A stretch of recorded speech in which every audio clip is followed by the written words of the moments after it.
And so the drama continues to unfold. The one thing that I really love about the Aaron Rodgers situation is that his career is now fully gone into the Brett Favre mode. The player, the guy who he hated the most, who he wanted to not be the most. That is exactly who he is becoming. He's going to the Jets. Like, how soon until Aaron Rodgers is then traded to the Vikings? He eventually defaults the state of California on some bogus charity scam. I mean, it is happening. It is unfolding before our very eyes. And so, you know what? I want to sit here and I enjoy it. You know what? For somebody like Aaron Rodgers, who loves Star Wars, and a lot of people rip J.J. Abrams because J.J.'s The Force Awakens was too similar to New Hope. Well, similarly, the Aaron Rodgers career crescendo is looking a lot like a remake of what happened to Brett Favre, and I can't wait to see this all unfold. Who knows? It might unfold as we're on the air right now. So, Sammy, why don't we just go ahead and start the show? Turn up your volume. Because you're about to listen to The Sick Podcast with Adam Ray. Trying to cut it back. Justin Fields making magic happen. There goes Fields. Touchdown. The sickest Chicago Bears and fantasy football podcast. Brought to you by Underdog Fantasy. Sports entertainment like no other. It's gonna be sick. It's Tuesday night. You know what that means. It is time for Take It to the Rank. We're going to have a huge show for you. We're just off the scouting combine, and our friend who's going to be joining us right now was there in the middle of it. Please welcome Carmen Vitali, who joins us from foxsports.com, where she covers, of course, the NFC North. And not only were you there, Anello, Sammy, the whole sick team outside of me was there. How was the combine for you? Yeah, you were missed. I got to meet Anello and Sammy in person. It was awesome. It was actually really, weirdly enough, it was as I was coming off a hit with Titans radio, or with Nashville radio, I should say. So it was just like, I was like, oh, Titans fans, hey. But no, it was awesome. Combine week is my favorite week of the year. Mm-hmm. And it's so much fun to get to see everybody, to re-up it with everybody. You're just kind of flitting around everywhere, I feel like. And then you see everybody at the bar later on. It's a lot of fun. No, it looks amazing. And honestly, the whole thing, and like, you know, Sammy and I, and just to pull back the curtain a little bit, you know, we talked about it from here on out, you know, as long as the Sick Podcast is in existence, the combine is going to be an event that we are going to be a part of. We hopefully will be out there for the draft, but the combine is where business gets done. As Michael Scott said about Chili's, the combine is the same way. And there's so many great conversations, so many opportunities to interview the players and coaches and all that stuff. So that it looked like a lot of fun. I normally don't get FOMO because there's a lot of things that I've done in my NFL career. And of course, right now I'm just coming off the stage at, you know, NFL Total Access, which is why we were delayed for a couple of minutes. But the combine is an event I've never done. I've been to Indianapolis. I've never been to the combine. And I swear to you, I get so much, like I didn't go to the Super Bowl this year, but I hate missing the combine. It just looks like a time and a half. It is. You can't walk 20 feet without seeing somebody somebody you haven't caught up with in a while. I love it. I feel like I'm just so in my element, and so many of us are in this industry. Like, that's our element, you know? And it's where you learn so much information. Like MJD was given the what for to Mike Garafolo on the Total Access show tonight, because you know, when you get there, when you're in these bars and whatever, like a reporter or somebody who covers the league or whatever will tell you, like, there's no way Lamar Jackson's leaving. The Ravens will tag any offer that comes their way or match it or whatever. And then when you get on air, you're not allowed to say that because you're beholden to certain things.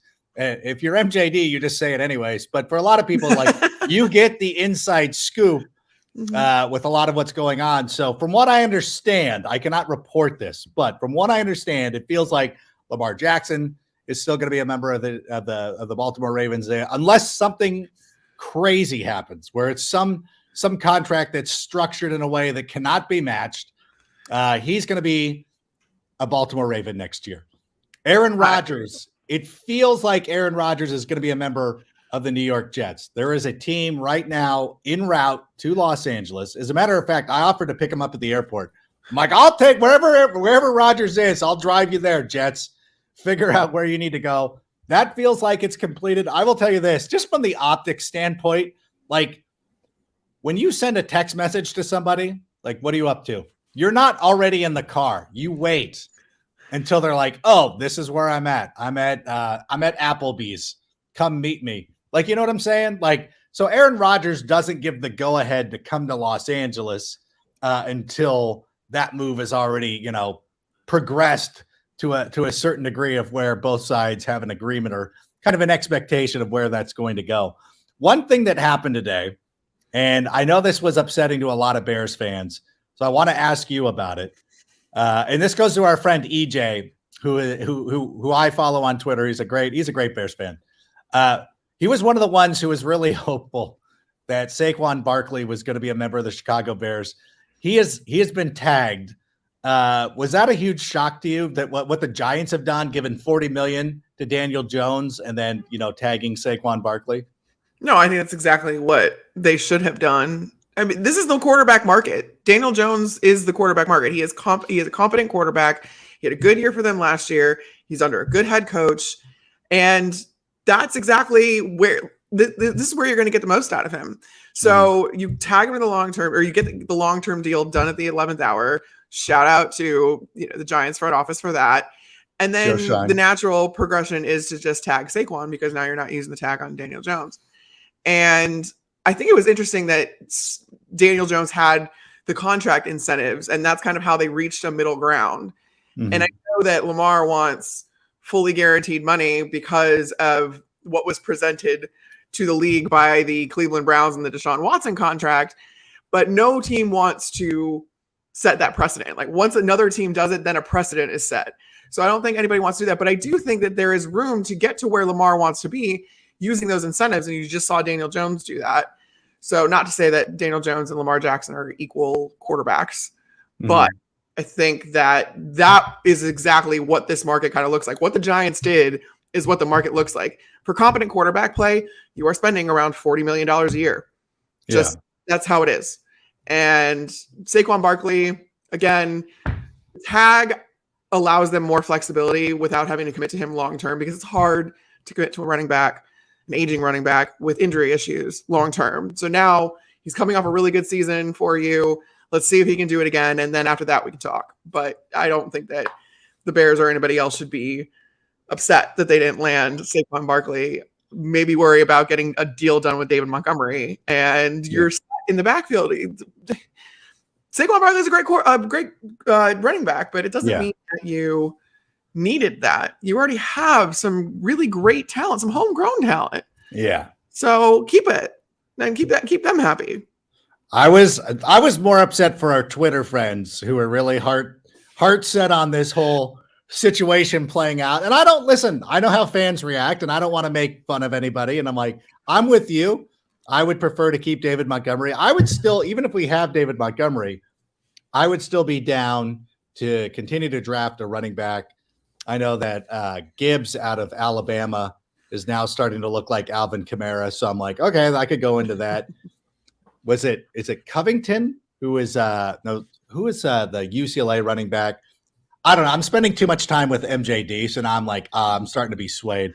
So I got to be careful about that. But it does feel like there is going to be a lot of opportunity for the Bears to upgrade and do some things of that. And so, I'm looking forward to it. We were, though, as you said, we were out there for the NFL Scouting Combine. We were able to capture some footage of some stuff. So Sammy and Anello were able to go ahead and grab some clips for us. I want to dive in on this one. Talking about, this is an interview with this is Paris Johnson Jr.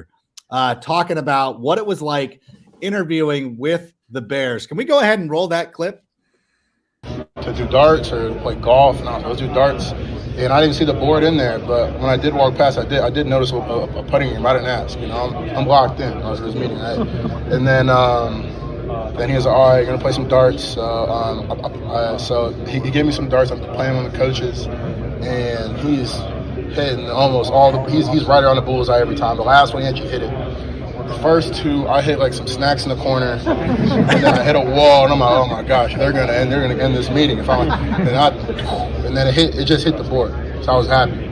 I hit the board in the last one. Turns out I probably should have chose golf, but yeah, it was cool. It was cool, you know, to set the vibe. It's the first interview. I'm hyped up, you know, and I'm ready to go. But I think just to set the vibe, you know.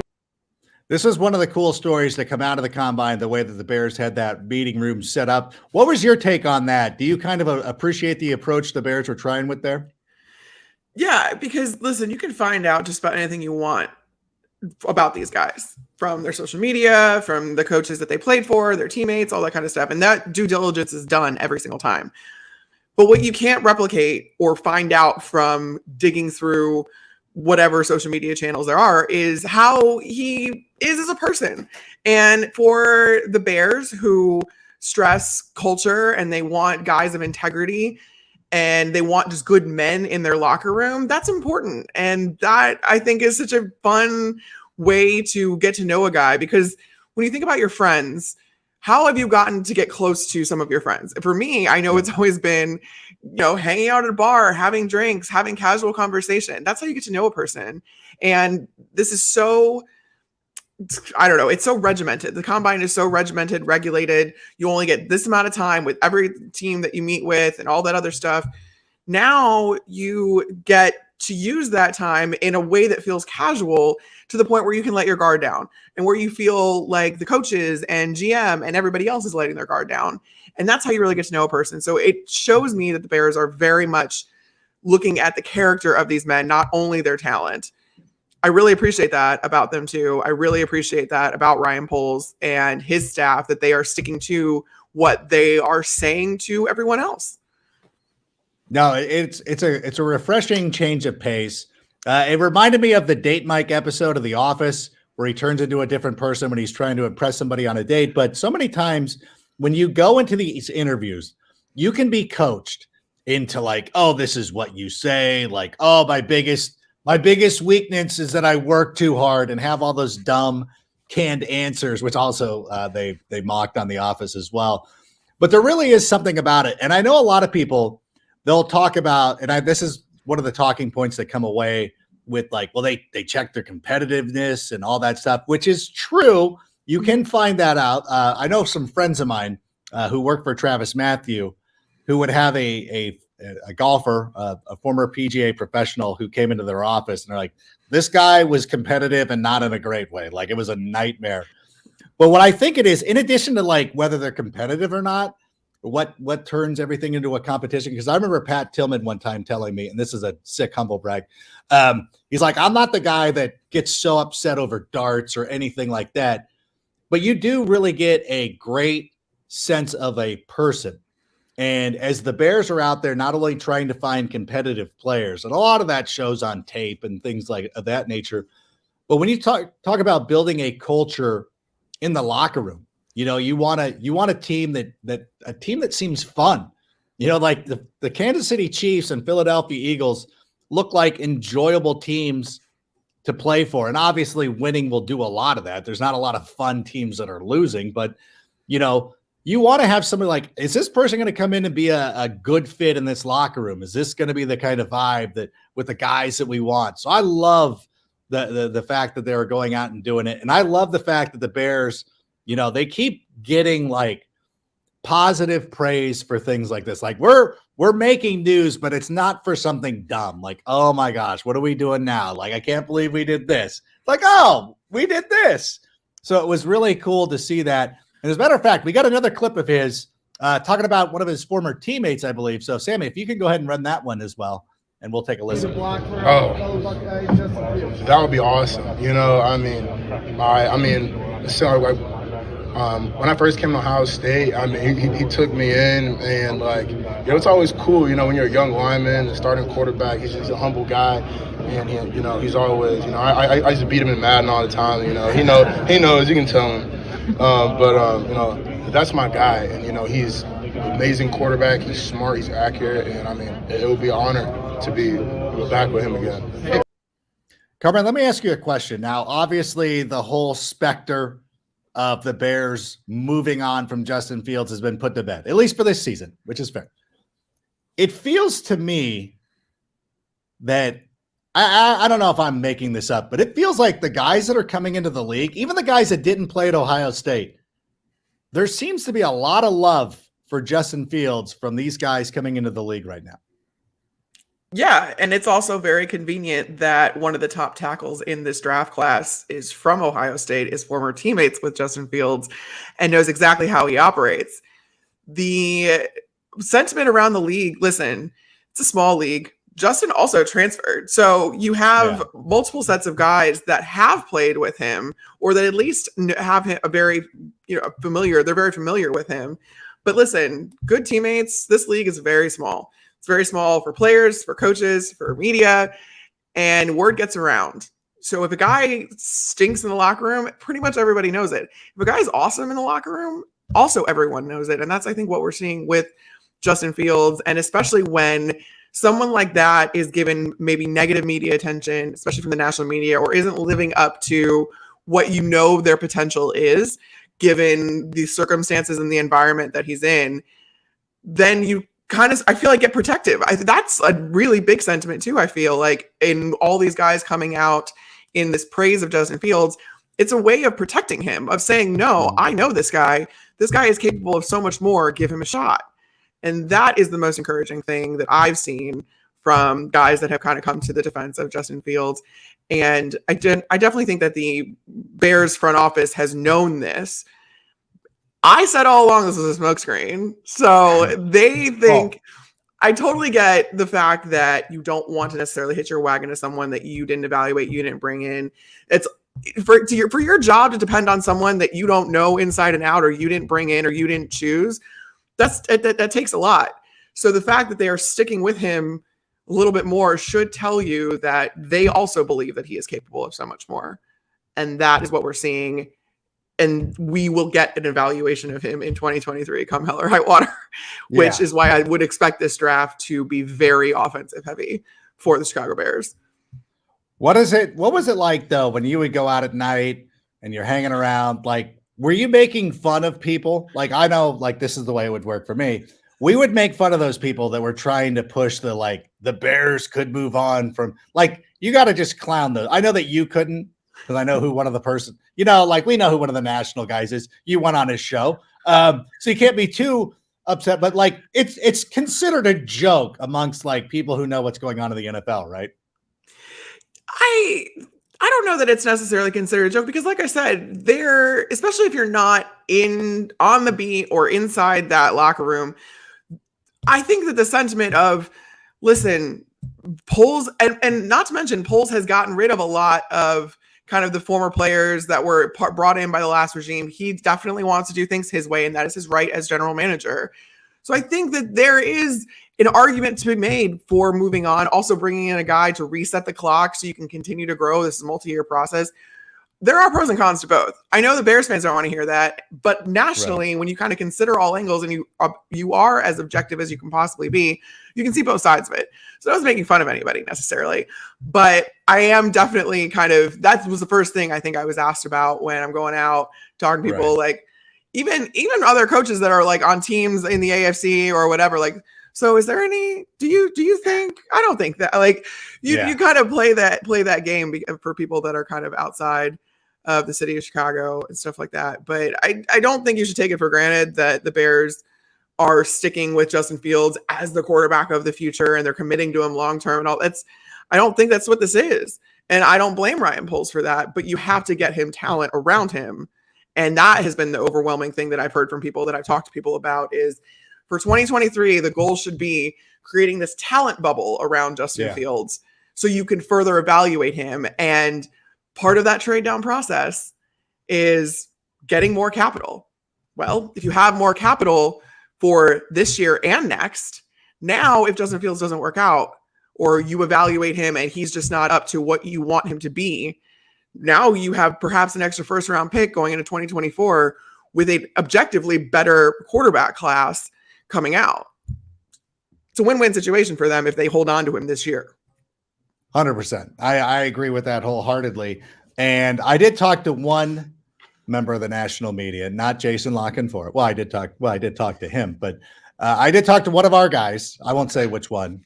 I don't think he would care, but I talked about him. We were talking about this before the HBCU bowl game. And I'm like, what do you hear? Because he's from Atlanta. So I'm pretty much saying who it is. But I go, what is it? And he goes, he just told me, he's like, there's no effing way they're trading him. He's like, I don't know. And so he was just I'm like, okay, like, listen, I'm pretty much a Justin Fields guy. So that's how I was feeling. But I get the understanding. I understand what people's theories are. And I think that everybody, that makes sense. Like it's not outlandish, but at the same time, I think that we all understood the assignment. Let me talk to you though about a couple of quarterbacks who actually went out there and killed it. Bryce Young considered to be the top quarterback prospect in the draft, but CJ Stroud had a really good combine. Obviously, Anthony Richardson did really well. In addition to that, does having multiple guys do well at the quarterback position, does that help the Bears at number one, or does that not help them as much because now there's other options out there and it's not necessarily Bryce Young as the overall top pick? No, because I think that teams are going to have a preference either way. Mm-hmm. And if you have a lot of good quarterback prospects, sure, but they're not all the same quarterback and they're not all the same that are going to fit within a system. I think what it tells you though is that you need to be in control of getting your own guy. And that is going to very much benefit the Chicago Bears because they have the ultimate choice. They have their pick of the litter at number one. And to pay for that pick, it's going to cost you a pretty penny. So I think it was very interesting to hear Ryan Poles. He got a little more candid than I kind of expected him to, because he said all the options are on the table. He brought up the fact that there's potential for them to trade this pick before free agency even opens. And I thought that was considered when you talk about the Colts or the Panthers or people that are kind of being backed into a corner of having to take a quarterback in the draft. Well, now if you have to do that, you want to make sure that you get your guy that you think is going to be the most successful in your system. Bryce Young, the system that Bryce Young is going to thrive in is not the same system that CJ Stroud is going to thrive in. It's not the same system that Anthony Richardson is going to thrive in. So now you have to figure out, all right, we have this new coach to take the Panthers. You have Frank Reich now. Who is the best Frank Reich quarterback? We need to go up and get him and not leave that up to, unless you think that, Frank Reich is probably a bad example because he's a very good quarterback coach. Right. He can probably coach a lot of quarterbacks. He's good. Yeah. Yeah, but even in Indianapolis, you have to think that they are going to want their pick of the litter, especially when you have a team sitting at number 2 that also needs a quarterback. That's the biggest draw, I think, for the Bears. So I think that they're fine. Quarterbacks are going to rise either way, and honestly, it's good. I feel like it'll help them in the end because if you have more quarterbacks go higher, then whatever you traded down to, even if it was just to 4, if you have 2 quarterbacks go in the first 3, then you have a lot of picks. But if you trade down to like 7 with the Raiders or 9 with the Panthers, if you have 4 quarterbacks that go in the top 6 or 7, then you only have 2 players that are non-quarterbacks going off the board before you get to choose. So you basically get to choose anybody you want with the exception of a couple. So I think the 4 spot is interesting because I don't know that Jalen Carter is still on the table for the Bears for everything we just said about integrity, character, all that stuff. I don't know that Jalen Carter's draft stock is going to suffer that much. No. Certainly not out of the first round. Certainly, I don't even think out of the top 10. But I don't know that the Chicago Bears can now take him, given everything they've said about character and all of that stuff, because now you are going to directly contradict what you said you've wanted to do and how you've operated thus far. So now does that change it? Do you really want Will Anderson? Maybe you have to stay at 1. Or you drop all the way down to 9, fill up a bunch of holes because you get a real true haul for this year and next. I would probably still lean that way, the trade back way. Yeah. But I'd be interested to see the Vegas odds on now Will Anderson being the top pick. Yeah, I'm curious about that too. Lance Zierlein put out a mock draft on NFL.com, and he has the Bears sticking at number 1 and taking Will Anderson, which I just can't fathom. I think that the desire to get as much as possible for the first overall pick, even if you just didn't get the draft pick or just didn't get the draft package that, fans have been clamoring for over the last couple of months, you still got to get something. You just can't stay at number one and take Will Anderson. Your draft comes off way too disappointing. And you know what? The good thing is that you have guys like Jim Irsay, who might have fallen in love with Anthony Richardson. Like, you think about that, like when Anthony Richardson, when he ran the way he did, you could see the glow of Ryan Poles. It wasn't an inner glow. It was the glow of his cell phone with messages going, okay, we'll take the top pick. That kind of stuff. People trying to like clamor up. What you hope is that Houston is so locked in, like just wants one guy. And I know that we're not going to get 2 and 12, and everybody's just got to understand that that's just not going to happen. If you can move down to 2 and then get that second jump back, because I think now, because Will Levis was terrible, that kind of hurt us a little bit. Like that's the one where you're like, see, that's what hurts. Because I still believe that 4 quarterbacks could go with the first 3 picks. And so hopefully, Arizona's in a pretty nice spot right now, because that's going to be a team that's going to want to move up, similar to what the Miami Dolphins were able to do for Trey Lance a couple of years ago. But I still think the Bears are going to have some options. I just don't think that Will Anderson is going to be that guy. I thought too many guys showed out. And I know Tyree Wilson and some of the other guys performed pretty also nice. bet Tyree Wilson probably had to do this like 20 times, 25 times in all of his media. Like, everyone just wanted to see Tyree Wilson's wingspan. Yeah. And I also don't think that there is necessarily as big of a gap between Not Will at all. Anderson and Tyree Wilson as we maybe thought prior to the scouting combine. Yeah. You know what? And a couple of the Georgia linemen also did well for themselves with some of the drills. So there's also like, God, these guys are coming from great teams, and perhaps you just don't end up with the big stud, but you end up with guys that can come in and contribute right away. And I still think, when we hit free agency, I think the trenches are going to be addressed free agency wise. I think that we're going in, and I've seen a couple of nice write-ups about this, about like some of these guys, like, look, we're not going to go out there and find a Khalil Mack type of like that kind of like name brand where you're like, oh my God, we've got this player. But there are some good players who are going to be available. I know Denver did not franchise tag their defensive tackle. Like, already, you're like, okay, well, there's one. Like, okay, I'm going to count him as a Bear. The Eagles, they're allowing their guard to walk away. I'm like, Bear, and like, these will be names where you're like, okay, that's not the biggest names. It's not the sexiest name, but like, now that we have starters on the trenches, now we can go out and make some fun picks in the draft. And I think that would be a pretty good way to go. Yeah, I think it was interesting that the Chiefs didn't tag Orlando Brown coming off a Super Bowl, calling his shot too. So here's the thing. You need a tone setter on that offensive line. Yes. It's very hard for a draft prospect, a rookie, to come in and set the tone for a unit like the offensive line.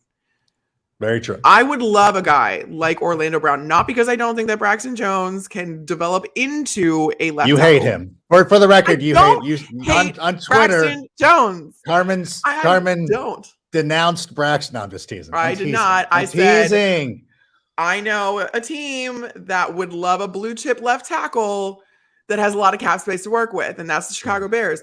A guy like Orlando Brown, is he an elite left tackle? I think that still remains to be seen, but he's certainly a tone setter. The swagger he went into the Super Bowl with, and the swagger he came out of with, the t-shirts that said 0 sacks, are we kidding? I want that on my line. I want a guy that's chirpy, that's going to say stuff like that, that's going to elevate those players all along that unit. And I think he's a guy that can do it. And he's a very, very, very good left tackle. Those things don't grow on trees.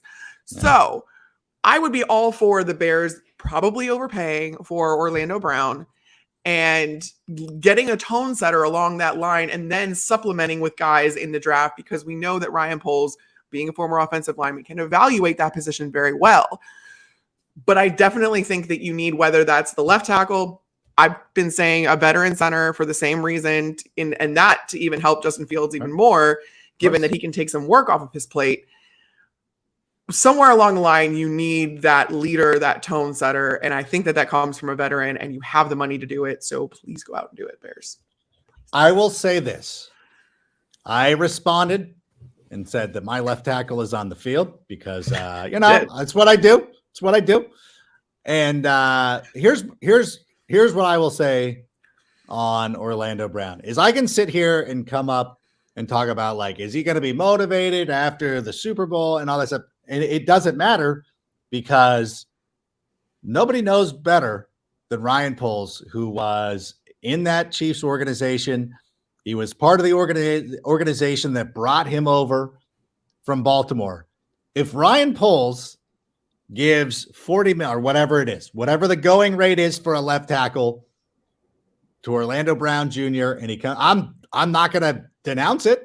I'm not going to say one bad word. I'm just saying all of these things kind of add up. But you also have to understand that if he does not make this move, that it also shows you that, like, maybe we don't want. That says a lot about who Orlando Brown is. That's exactly. I think that's, and again, like, I'm just trying to defend one of our guys and it's no big deal. I'm just having a go. It's fun. It's fun sparring with you on Twitter, and it's fun to get interactions and things like that. But I will say this, like, whatever the outcome is, like, whichever side, like, we're on two different sides, but whatever happens, the other side you don't really have an argument. You know what? Like, I can't be like, what do you know, Ryan Poles? Like, how dare, like, obviously you know better than me. And similarly, if he does not sign him, you'd be like, okay, well, you must know something that I don't. Right. I'm going to walk away and do whatever. And I just hope that, I know that you and I will be this way. I want other Bears fans to be this way. Like, don't come after him. Don't question him, because he knows, he would know, like, of all things, like, he would know. Like, I worked for Rite Aid. If I told you not to eat the ice cream, you'd be like, he knows. Like, Rank knows. I'm telling you to eat the ice cream. You're fine. So you're okay. So in this sense, like, it is one of the things that I'm probably the most excited about, because we'll get an answer right away. Because if Ryan's motivated and he's like, this is the guy that we have to have, that's the first signing of the weekend. You know what I'm saying? Like, boom, all right, it's done. Like, look at this. And he's got a relationship with them. Like, we'll find out. We'll find out. So I think it's exciting. I think it'll be an exciting time. By the way, exciting times. We have one more. I want to get to this one other clip. Sammy, wait, hold on. Let me set it up, sir. And now I've lost my notes. This is Jalen Hyatt, a wide receiver from Tennessee, who was talking about his former Vols teammate Bayless Jones and what it would be like to play with the Chicago Bears. So, Sammy, if we could go ahead and roll that. Bayless again. He's a leader, somebody that, helped me through my college career when he was here. I have a lot of respect for him. So, if I ever have a chance to play with him again, I definitely would definitely take that chance. Justin Fields? Yeah. Justin Fields dynamic. Somebody that can get you the ball, somebody that can run with his legs, somebody that can kind of take over a game. He actually takes over games. And, for me, if I ever had a chance to play with him, first of all, I just want to show that he can trust me. I want to show him that, in practice and training camp, and, just be consistent with him, making sure that he can count on me, whenever it's third down, second down, first down, wherever it is. And, I would love to play with Justin Fields, dynamic player, take over games, and, I would try to help him with that too. I'm in. Let's bring him aboard. Although I know the Bears fan base would automatically just be upset with this no matter what. But again, I love that the praise is being thrown around for our quarterback. Yeah. Well, also though, what are these guys going to say? You know what I mean? They are trained. These guys are from big time programs. His case, SEC. You got Paris Johnson from Ohio State. These guys are given media training prior to the combine. They are given media training while they are students in school. I worked for Arizona State football when I was there as a student. I was an intern in the media relations office. I helped train these guys with what to say and how to say it to the media. So we can't get caught up in that necessarily. I can't. No, Cannon did. I'm kidding. But it is nice to find those connections of his teammate now plays with Justin Fields. They've probably talked, that kind of stuff. But I'm not going to be like, wow, every prospect wants to play with Justin Fields. Every prospect wants to be drafted. Every prospect wants to be drafted. Did you help Did you help Adam Archuleta? What? Did you help Adam Archuleta? No. He was teasing. I'm joking. Archuleta. He's like 20 years older than you. I'm just. Yeah, I was gonna say he wasn't. I'm having a go. I'm just teasing you. But it is true. I mean, to a certain sense, there is a lot of that. But you know what? I think I've liked what I've seen out of Bayless. You know, for him being around the Senior Bowl again and going back and still being connected with everything. He's been at USC a lot too, so kind of run into him here and there. So it's been cool. I hope, again, I'm very hopeful that he's going to continue to develop. And, you know, we still anticipate the Bears to go out there and draft some wide receiver help. One of the things that I see in scenarios where the Bears drop back, let's say that Carolina is one of the teams that we end up trading back with, and you get Jackson, Smith, and Jigba. What do you think of that? Because I thought he did really well at the Combine too. He might have helped himself out a little bit too much for us, but I think that, man, again, I don't mind taking players from the Ohio State program and putting them with Justin Fields. What were your impressions of him? Yeah, and I think that he came in as one of the best receivers and projected to be maybe the top receiver off the board. That being said, he confirmed everything that the league thought about him with his Combine performance. And I know he ran a little slower, didn't he? It was like a 4.5 something. Wasn't of course. But I think the 40 is the stupidest of the tests, quite honestly, because his 3-cone and his shuttle was unbelievable. Right. And that I place way more weight on those types of drills because the 40, how often are these guys running in a straight line for 40 yards? And the fact that they make linemen do it is hysterical. For the 10 seconds or 10-yard split, I kind of understand it, although you're still not going to get a lineman that's like sprinting 10 yards down the field. Yeah. But I'm like, that doesn't tell me anything. The 3-cone, the agility stuff, that shows me more. The explosiveness from even the broad jump or the vertical jump, that shows me way more. So I don't get caught up on 40 times at all. But that being said, obviously his familiarity with Justin Fields would be an asset. I think he could have the potential of a Garrett Wilson to come into the league and be immediately wide receiver 1. However the Bears get him, I don't really care, but the Bears need a wide receiver 1. Yeah. And whether that's drafting one because you are that confident that he is Garrett Wilson, great. If it's not, then you get another. Again, it's all about tone setting. I think that is when you're building out this team. Now you need to think about who are leaders because you shipped off a lot of this team's leaders over the course of this past season. You shipped off a lot of leaders. So now you need to replace those guys with guys that are going to set the tone that you want. And that goes for multiple position groups. The Bears have a ton of holes to fill. Yeah. Receiver being number 1 receiver included. I love Darnell Mooney. I hope Velus Jones takes a step forward. Chase Claypool, I still think can pan out and be good for this team. None of those guys are wide receiver 1. They're just not. They're not your X receiver that you need. Now, maybe it's Jackson Smith and Jigba who comes in with familiarity with Fields. Maybe it's a guy that you pay for in free agency. It's going to be expensive, but it might be worth it, especially if you get at him early in free agency like we saw with Christian Kirk last year for the Jaguars. Right. He had a fantastic season. He ended up being a bargain. Yeah. And despite the fact that Jacksonville took a lot of ridicule for that, and I'm sure drew the ire of some general managers around the league for resetting the wide receiver market. But at the end of the day, he is not the highest paid wide receiver now, and he was one of the top 5 in production. And he was amazing in fantasy football. And speaking of fantasy football, the easiest way to play fantasy football is Underdog Fantasy. Just head to underdogfantasy.com to play fantasy sports, or better yet, download the Underdog Fantasy app. Now, obviously, there's a lot of cool contests that'll be upcoming with free agency and the NFL draft, but you can also play other sports like PGA. The Players Championship starts this weekend. And as a matter of fact, if you go to Underdog Fantasy right now and sign up using the promo code SICK, Underdog Fantasy will match your initial deposit up to $100. And again, the Players Championship is a great way to get started if you want to try some PGA contests.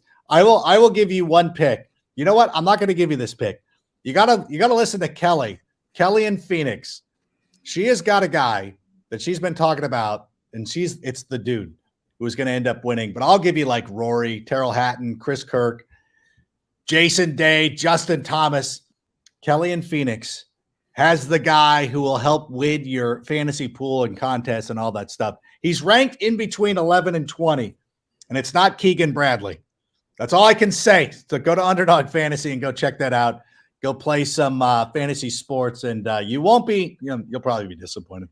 But you won't be disappointed with Underdog Fantasy because it's the best app. You'll be disappointed with your team. This weekend, oh my God, for whatever reason, I just am so stupid. I picked John Rahm when I should have picked Rory, and I knew it the second that I did it, and I'm like, why did I make that? Rory will at least play well. He's won the Arnold Palmer. He plays well in Florida. Rahm hates Florida. There's a fantasy take for you. Rahm hates Florida. He's doesn't like the play most well Florida man looking guy No. too. You would think that he would play well in Florida. That's your guy. Why are you besmirching John Rahm? I'm not. Fellow I'm just Sun saying. Devil. Yeah, I'm just saying he kind of looks like a Florida guy. What would ever give me that impression? He looks more South Carolina-y to me. But anyways, that's splitting hairs. That's splitting hairs there real quick. But you know what? Actually, you know what? I just realized we haven't taken a question. I'm sorry, Sammy. Are there questions? Because oh my God, interrupt us. Should the Bears draft a running back after their first pick? What position do you think they should focus on? You know what? We were on the show. We were on Brian Perez's show, Bears Talk. Him and Greg are trying to get the Bears to take Bijan Robinson. I can't. But no. But No. I mean, do you think the Bears should draft a quarterback or running back? Excuse me. It all depends on what happens with Dave Montgomery and if you Yeah. end up paying him. If you end up paying him, no, absolutely not. You can't invest that many assets in a running back room. You just can't. But if you don't, and you have a running back maybe in the second or the third round that you think could match his production coupled with Khalil Herbert, if Khalil Herbert takes a step forward and you bring in a new guy and you can get the same amount of production while knowing that you have a running quarterback in Justin Fields or who can be part of the run scheme, not that we want him to get to 1,000 yards again this year. Right. Then I think Justin Fields, and I don't know if this is what Brian's argument necessarily was, but Justin Fields allows for a lot of flexibility within the run scheme because you can count him as part of it. That being said, so you can take a chance on a younger guy, but Bijan Robinson, though, I mean, that's not a chance. Everyone knows he's going to be good. Yeah. It's just you can't. It depends on how you want to allocate your assets. I think that would be better served getting another guy that you really truly need in order to evaluate Justin Fields, i.e. the line, i.e. wide receiver one. I'd even be okay with another tight end. Not maybe the first round, but I will. Yeah. I don't see running back. Bijan Robinson, you're going to have to commit probably a top 15 pick too. And no. I'm not there. I think that's a luxury pick for a team like the Buffalo Bills, who even last year though they went after James Cook, which seemed like was going to be such a great spot for them, and didn't end up panning out. Even though he played well towards the end of the season, but was not very good. And and I'm trying to, when you look at a lot of his games. Like when you look at his games rushing, like when he played against TCU, he ran for 29 yards. This was coming off a week when he ran for 240 against Kansas. He dominated K-State. They were fine. But whenever they seemed to play good competition, he had 57 against Alabama. He had, again, like not a great game against TCU. There's some red flags that are coming up. And it's like one of those things that he's fine. He was good against some of these like meandering Big 12 teams, but the 2 stud teams he played last year, it did not work out. So I look at I would actually listen. Gibbs, I really like his, like a lot of times when you get like comparisons, like whenever you look at like Scout Combine, like, hey, give me a pro comparison for Jahmyr Gibbs, and they'll do something like, he reminds me of Mazio Royster. You're like, Jesus, like don't say a guy that nobody's heard of. Like it doesn't help anybody. He's a Darrington Heavens. Like, stop. But our Lance Zierlein compared Gibbs to Alvin Kamara, and I literally, not figuratively, literally almost spilt latte onto my computer screen because I've never seen a pro running back compared to like a good pro running. Like it just never happens. It just never happens. It's always just some little like, I barely remember this guy. Well, the asks of a college running back and a pro running back are just so different. The game is very different for running backs at both levels. You're asked to do so many more things at the pro level. You have to, in this day and age, like you had to be an elite running back. You look at the elite running backs in this league, Alvin Kamara, Christian McCaffrey, what can they all do? They can catch like a wide receiver. They can run routes like a wide receiver. And the other thing too, I look for in seeing if these guys are pro ready and can be immediately impactful is how they are in pass blocking. Yeah. Can they pick up a blitz? Are they going to recognize that? Do they know to stay and look for those things? And can they hold up? And that's a huge ask of running backs in the league that's not asked of players in college. That is a skill that gets you on the field so quickly for an NFL running back is how well you do in pass pro. Zach, I'm trying to think of all these my mind is so blank on. Start commenting with random running backs over the last 4 years. Like I used to love watching. I blame the kids. So I used to love watching like Big Ten football in the morning. And you'd see these guys from these. Who was that? Was it Josh Ferguson? Who was the kid at was it Illinois? It was a Big Ten running back. In any event, it doesn't matter. Jake Ferguson. Yeah, maybe that was. Or no, that's the tight end in Dallas. Never mind. No, Josh. Oh gosh. Anyways, just comment with a random running back that you remember watching for at least for the West Coast, these early games. Are there more questions though, Sammy? Goodness. Where does Peter Skoronski go? Do you think 7-9 range? He might be the guy. You know what? Again, if the Bears get a trade package and you fall down and you miss out on JSN or somebody like that, Skoronski's been a player that we've talked about. How did he do it? Did the combine help him or hurt him? I mean, I still think it helped him. I don't think his testing was overly. It was good. I don't think it was overly newsworthy. He did really well at the podium sessions, and it was really nice to Sammy Anello when they met him. Awesome. But I think that again, you're looking at Paris Johnson Jr. You're looking at Peter Skoronski. I am obviously partial to Peter because I went to Northwestern, but you can't go wrong with either of those guys. So I think, 7-9 range for the first tackle off the board is probably safe. Maybe a little bit sooner, but I kind of doubt it with how I think these quarterbacks are going to rise. So whether you think that is a guy like Paris Johnson, whether you think that's a guy like Peter Skoronski, that's safe. But so he could go 7-9. I could also see him falling a little bit in the first round to like the 20 to 25 range, maybe. In which case, I think that would be the Bears would be too high for that, but I would love it if they ended up with him. I just want to make sure that he is the right scheme fit, which I think he is, but we'll see.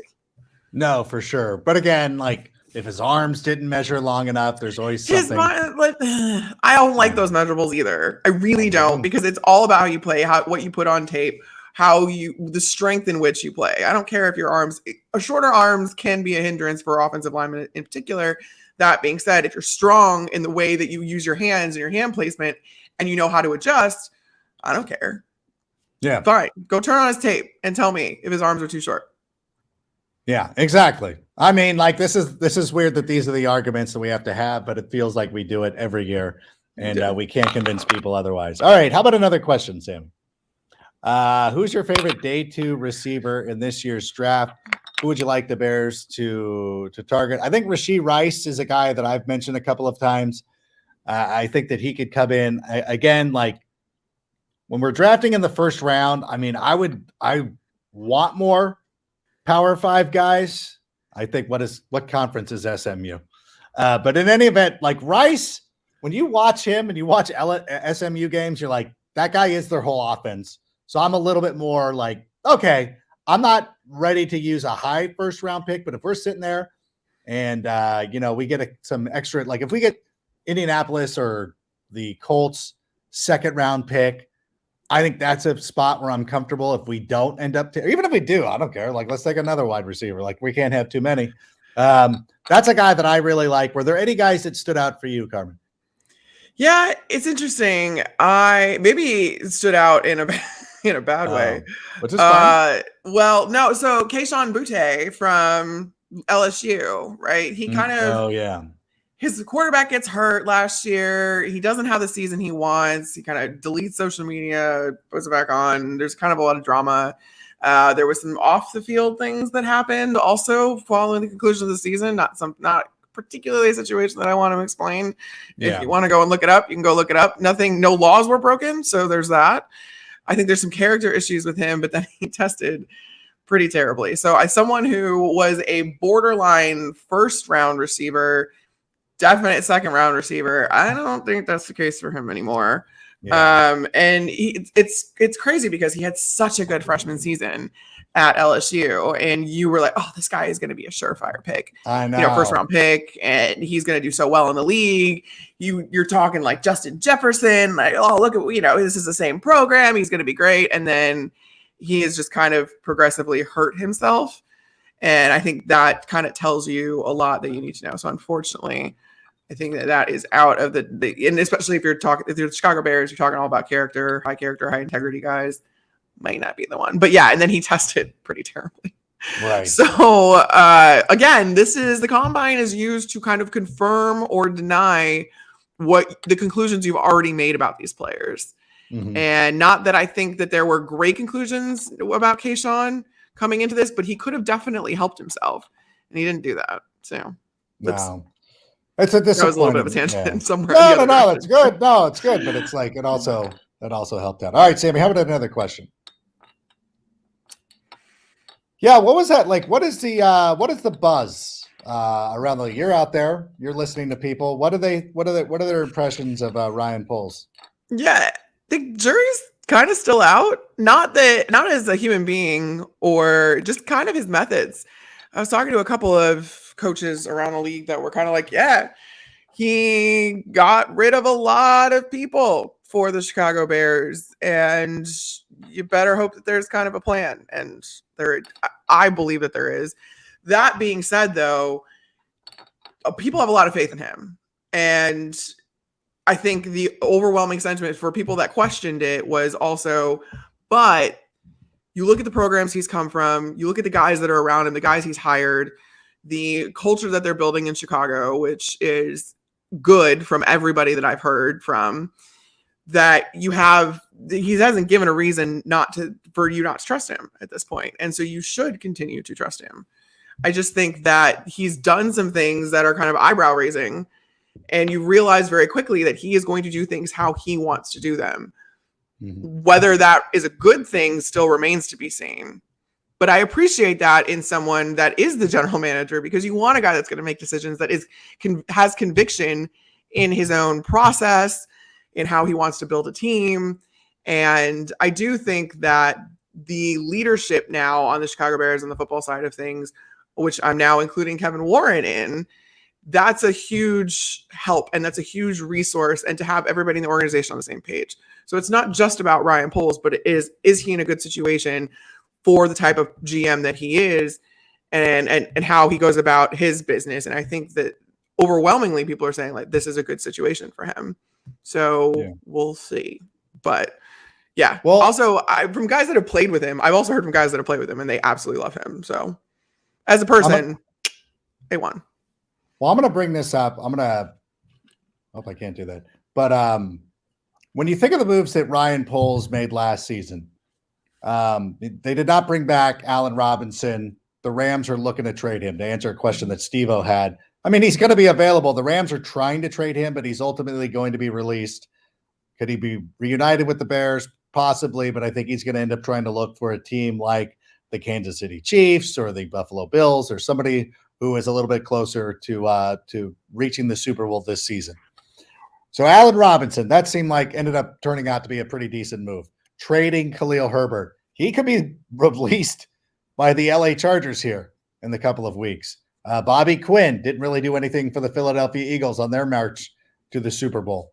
Roquan got a huge deal with Baltimore, but, he didn't really okay, but we were never going to pay that guy. We have a second-round pick, so the jury is going to be judging that in a couple of years. So it felt like a lot of the moves that they made ended up being okay. Now, Daniels is one that a lot of people will be like, what about, okay. Listen, that one's a little bit harder to defend.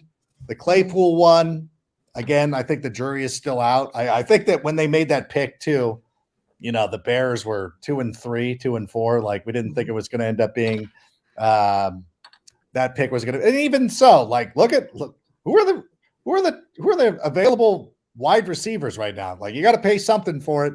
We might have overpaid, but at the same time, I think a lot of the moves that he made were questionable at the time. People were wondering what the direction of the Bears were. I think it's going to end up paying off. So I think we're okay. How about another question though?